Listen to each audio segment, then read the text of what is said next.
কৃষ্ণ সেই ৰাসলীলা চাবৰ কাৰণে সন্মুখীন আন এগৰাকী দেৱতা কৈলাশপতি ভগৱান শিৱৰ মন গ'ল যে ময়ো যাওঁ তালৈকে। আহিল শিৱ। শিৱ এতিয়া প্ৰৱেশ কৰিব নোৱাৰে, কাৰণ কোনো পুৰুষৰ তাত প্ৰৱেশ নাই। শিৱই যমুনাত স্নান কৰিলে আৰু ভগৱান কৃষ্ণক স্মৰণ কৰিলে আৰু সম্পূৰ্ণ গভীৰ বেশ ধাৰণ কৰিলে। ধাৰণ কৰি পেলাই তাত প্ৰৱেশ কৰিলে।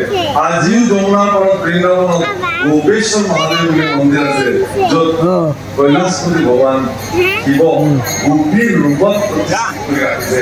আজিও সেই শিৱতা পূজিত। অৰ্থাৎ ৰাসলীলাৰ প্ৰতি থকা দুৰন্ত হেঁপাহৰ কাৰণে শিৱ আহিলে গোপী হিচাপে আৰু বলৰাম আহিলে কৃষ্ণ হিচাপে। ৰাস মণ্ডলত প্ৰৱেশ কৰি বলৰাম থমকি ৰ'ল, কাৰণ তাত ৰাস মণ্ডলত প্ৰৱেশ কৰিবলৈ জাগা নাই, কাৰণ যত গোপী তত কৃষ্ণ, যিমান গোপী সিমান কৃষ্ণ। এতিয়া বলৰাম কৃষ্ণ হৈ তাতে থিয় হৈ থাকিলে কি কৰে, তাত সোমাই কৰে কি? এতিয়া লাষ্টত লাহেকে দেখিছে যে আৰু এগৰাকী গোপী আহিছে। বলৰামে কৈছে মই পাই গ'লো, খালী জেগা এটা পাই গ'লো, ভেকেঞ্চি। লৰালৰিকে গৈ গোপীৰ ওচৰলৈ গ'ল, অন্তঃদৃষ্টিৰে চাই দেখিছে যে এইটো আচলজনে আহিছে। শিৱই অন্তঃদৃষ্টিৰে চাই যে দাদা আপুনিও বোলে ময়ো, বোলে তুমিও বোলে ময়ো, ঠিক আছে তাতে কিন্তু জাগা নাই, গতিকে তুমি মই লগ লাগি সোমাব লাগিব। সেইকাৰণে গোপেশ্বৰ মহাদেৱ গোপীৰ ৰূপত আৰু কৃষ্ণৰ জ্যেষ্ঠ ভাতৃ বলৰাম সাক্ষাৎ কৃষ্ণৰ ৰূপত এওঁলোকে এযোৰা হৈ ৰাস মণ্ডলত প্ৰৱেশ কৰিলে। মন প্ৰাণ ভৰি ভগৱান কৃষ্ণৰ ৰাসলীলা তেওঁলোকে দৰ্শন কৰিছে।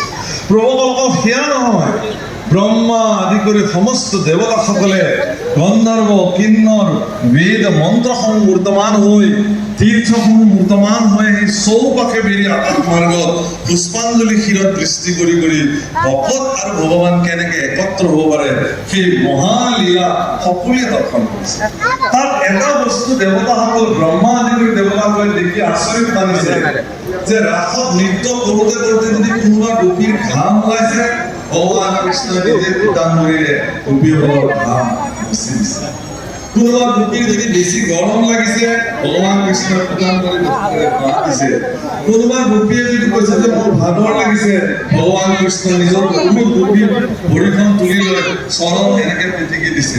এই দৃশ্য দেখাৰ পিছত ব্ৰহ্মা আদি দেৱতাসকলৰ মূৰ গৰম হৈ গৈছে, আৰে এইটো কি ঘটনা?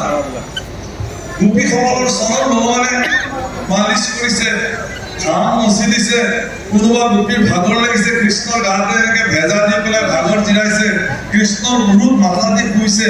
ভগৱান কৃষ্ণৰ অমৃত হাতেৰে সমস্ত গোপীৰ শৰীৰ ভগৱানে স্পৰ্শ কৰি দিছে। ইমান ভাগ্য সেই গোপীসকলৰ, যি ভগৱান কৃষ্ণৰ একবিন্দু কণিকা পাবৰ কাৰণে আমি হাবাথুৰি খাই থাকো। মোৰ ভগৱানে সেই গোপীসকলক কোলাত তুলি লৈ অমৃত হস্তেৰে সমস্ত শৰীৰ মাৰ্জন কৰিছে, চৰণ মাৰ্জন কৰিছে। হে প্ৰভুসকল, এই সম্পৰ্কক যদি কোনোবাই অশ্লীল